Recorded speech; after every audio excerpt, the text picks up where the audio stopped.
Hey everyone, welcome to the first ever episode of Captain Ryan in the morning and sometimes at night. Ryan, how you doing? Good, how are you, Cap? I'm doing fantastic. I'm coming down with a little bit of a cold, so I apologize for my voice. I'm gonna get sick, but it's fine. It's fine! We're going to start things off with first question for Mr. Ryan with theme parks. What's new in the world of theme parks? Well, one of the newest things that's coming to a theme park that's close to home for us is, this is still in the rumor phases, so nothing's set in stone quite yet. But for Walt Disney World, there's a rumor going around that the dinosaur attraction, which is in the Dino Land themed area of Animal Kingdom, is going to be replaced with a Moana themed attraction, a boat ride. Disney just filed a patent for a new type of boat ride technology where not only will the boat actually be in the water, but it will also be sitting on a sort of moving pedestal so that the ride can simulate different types of boat movements like swaying and yaw and different types of movements. So it will be kind of like a joint simulator and log flume type ride. As the patent says. There's nothing finalized on stories or whether or not it will actually be going in the place of dinosaur, but that is probably one of the most recent developments that has happened over the last couple of days, which is very interesting. I think it's controversial where die-hard Disney fans are kind of upset about some of the changes that are happening in the parks, whereas some of the newer fans may be excited for different IPs or intellectual properties entering the parks. So, I don't know. What are your thoughts? And where did you get that information? Did you get it off a blog? Yeah, it's the Disney Food blog was the information source. And I guess that kind of ride would be very interesting. What park do you think they would put that in? So, the rumor was Animal Kingdom. Okay. I don't know personally that it fits there because it doesn't really have anything to do with the main theme of the park, which is animals and conservation. And things like that. It's an animated movie. It's more. It feels like it would be more belonging in, honestly, Magic Kingdom because that's where a lot of the Disney properties are housed. But I don't know. Disney's been changing with that and has been trying to bring their new animated movies into all of their parks, which is kind of I think where the controversy lies. So. Yeah, Animal Kingdom is interesting, and rumors can be so left field to right field. I feel like I heard one years ago that there was going to be a Black Panther Wakanda land in Animal Kingdom. That would be... Exactly, so who knows, but it's very, very interesting topic. Yeah, everything's in the rumor stages at this point on regards to that, so I don't know. Disney rumors can be very, like you said, out there, so who really knows? But anyway, transitioning into the topic of video games. Ooh, that's me. What have been some of the biggest video game releases this year for the public and also for you, I guess? Definitely Hogwarts Legacy came out this year, and that has caused a lot of controversy. Obviously, with J.K. Rowling and everything that she said on Twitter, people have almost boycotted it, and it has caused a lot of debate on social media. The game as a whole, though, let's talk about the game. We can talk about the controversy another day. I've not fully completed it yet, but outside looking in, it is a gorgeous looking game. You are a wizard, a fifth-year student coming in, which is unheard of in the Harry Potter series. You don't hear about just random fifth-years showing up. And he can see this secret magic that no other wizard can, or so you think. And it kind of just goes off that way. For me, and we're going to talk about this a lot throughout many episodes, for me it's always about story and just basically the immersion of what the video game is doing. Absolutely. Yeah. So for me with this game, the graphics are spectacular. There are a lot of cool mechanics. But I think something that falls short in very regularly is the storytelling. So unfortunately, it's probably not going to be in my top games of all time, but it's definitely a good game this year. Okay, that's fair. Yeah, I think if you're going to have a game that's based on a franchise that is very popular for its storytelling, you have to execute that well in the video game as well. So if it's lacking there, it's not going to be as great of a game as it could be in the franchise. Are there any others that you are looking forward to, or any others that you have been very happy to play? Absolutely. anyone follows me on Twitch, they know that I stream all types of horror games. And one of my favorite horror genres, my friend Jared got me into it, is called Resident Evil. Okay. And they're actually remaking them as we speak, year by year, and they're remaking the fourth one, and that actually just came out last week. I've played 2, 3, 7, and now 6 and 7. No, pardon me, 7 and 8. There's a lot of numbers. But this fourth one is really cool. It goes around this character named Leon that you just played with in 2.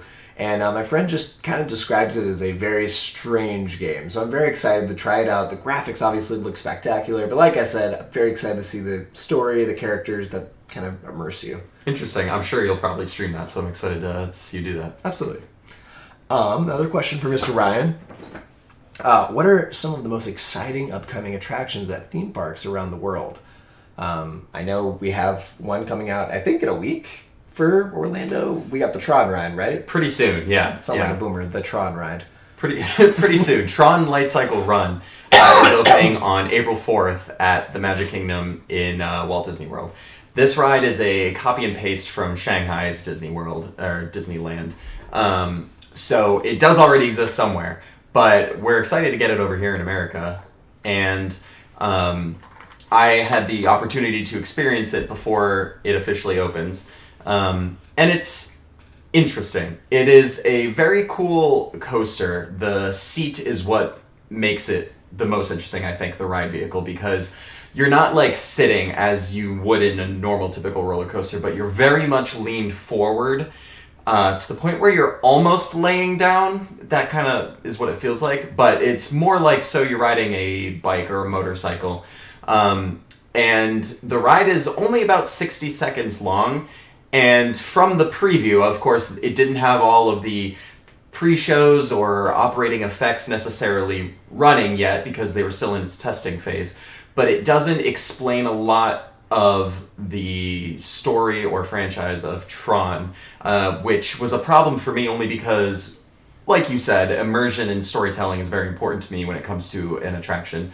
But also, I'm not familiar with the Tron franchise. I've never seen the movies, which is also partially could be on me, and if I knew more about it, maybe I would have enjoyed the experience even more than I did. But it's very fun, it's very fast, and I'm excited to see what people think about it, because it has caused a lot of controversy in terms of being inclusive of all body types, because the restraints are very restrictive. So people have had a more difficult time here in America fitting in the standardized seating of that bike laying down than they do over in Shanghai. So it'll be interesting to see when it actually officially opens to the public what the initial reactions are going to be. But April 4th, it's coming soon. Yeah. Interesting. Yeah. Yeah, it's not many times in conversation that Tron is brought up and people go, "Oh my god, I love Tron." Right. It's one of those movies, I feel like it's in the niche of like Black Cauldron age. Different era, obviously, but I mean, I actually both enjoy both of those movies, so I'm weird. But not weird. From what you've told me, I feel like, without giving too much away, I feel like the queue just doesn't really tell the story, like you said. Yeah. But we'll have to hear what people think. We'll see what happens. Yeah.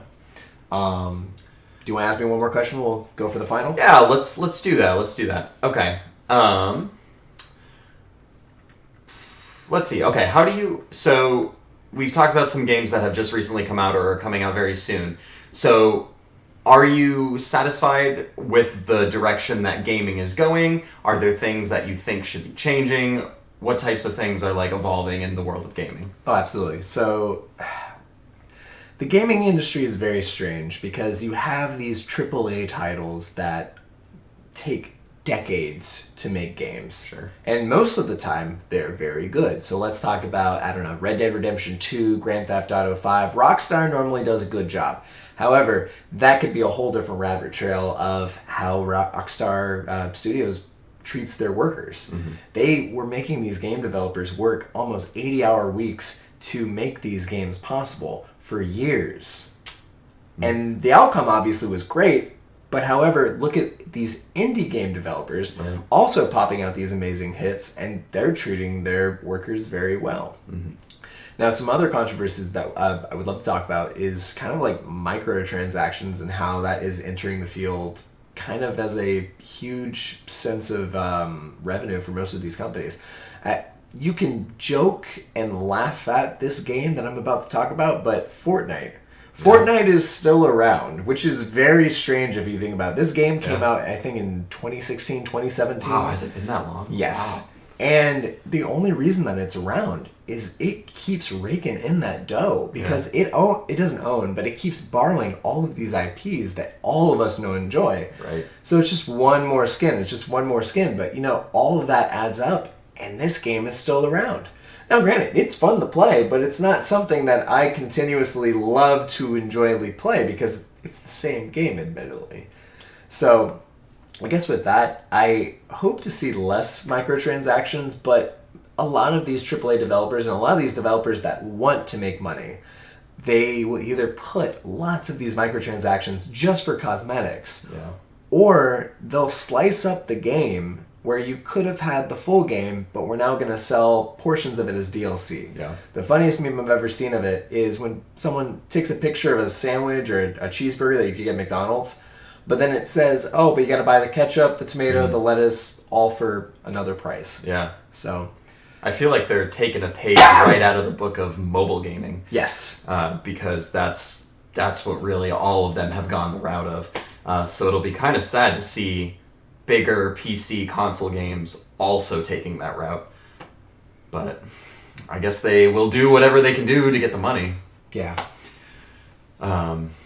Interesting. Yeah. Interesting. All right, one final question, and then we'll leave you guys with some road trip driving advice if you're ever driving in Florida, which I'm going to go ahead and say I'm sorry if you ever drive in Florida. Final question. I'm just going to go off script a little bit. The movie 65.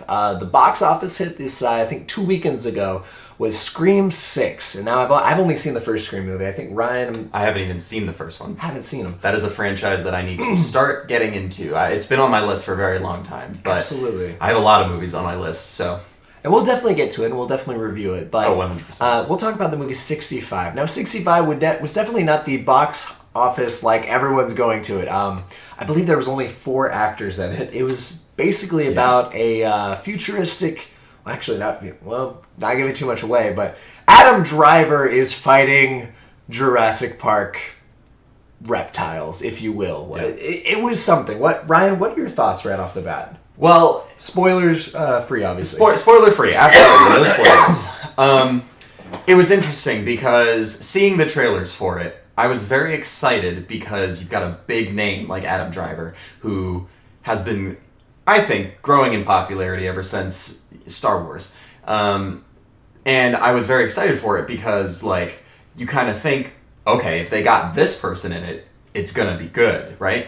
And it didn't really hit all of the things for me. It didn't really do it for me. It was a good movie, it was entertaining, but it kind of felt like it was recycled Jurassic Park and, like, I don't even know, like, hints of Star Wars, maybe? I don't know. It was like, it didn't feel like the story carried it all the way through. We didn't get enough background on the characters. We didn't get enough character development over the course of the movie.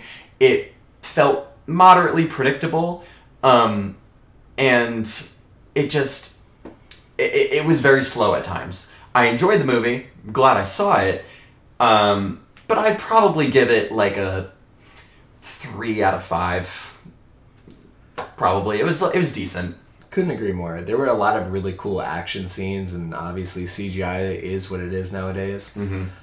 But for me, I just feel like the story that was told was very, very mid, as the Gen Z people say nowadays. I followed it, obviously. They tried to hit me with an emotional punch, like, towards the 3/4 mark, and I didn't really go for it. I was like, that's too bad. Yeah, I'm not trying to be, like, not sympathetic, but at the same time, just like, Well, I think it would have meant more had it had more character development, because you would have become more attached to the characters over the course of the story, and that wow moment would have meant something. Wow. Wow. I agree. Yeah. there wasn't backstory. I thought the weapon futuristic stuff was pretty cool. It was. I don't even remember the young girl's name, but I remember she doesn't speak English, which was also an interesting twist. Yeah. I feel like she's been in something before. Am I... I didn't recognize her personally, so I don't really know. I know I'm wrong in saying this, but she's not... She isn't the same actress, but she looked similar to the young lady who was in the Logan movie with Hugh Jackman. Yes. Did you ever see... was it... Shoot, what was that movie called? Logan? What? Yeah. The movie about... Yeah. Yes. It reminded me of her. I know it's not the same actress, but that's who I thought it was. It's definitely not. But yeah, I can see it was kind of like a mentoring, kind of like father figure relationship type thing that was going on, but it wasn't quite to the level of same development. It definitely wasn't the same actress. So I don't know. I'm glad I saw it, but I probably, if I had to go back and do it again with the information I know, probably would have waited for it on a streaming service. Didn't need to immediately go out and see it on its release day. Absolutely. Yeah.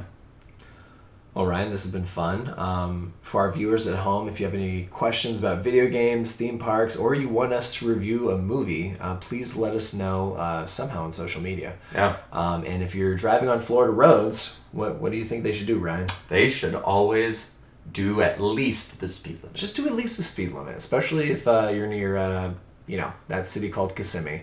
But we wish you a great Friday. We're going to be posting this on Friday. If you go to Orlando MegaCon, check us out. I think we'll be there Thursday. And I'll be there Saturday and Sunday as well. But until next time, talk to you guys soon. And it's been Captain and Ryan in the morning. And sometimes at night. See ya.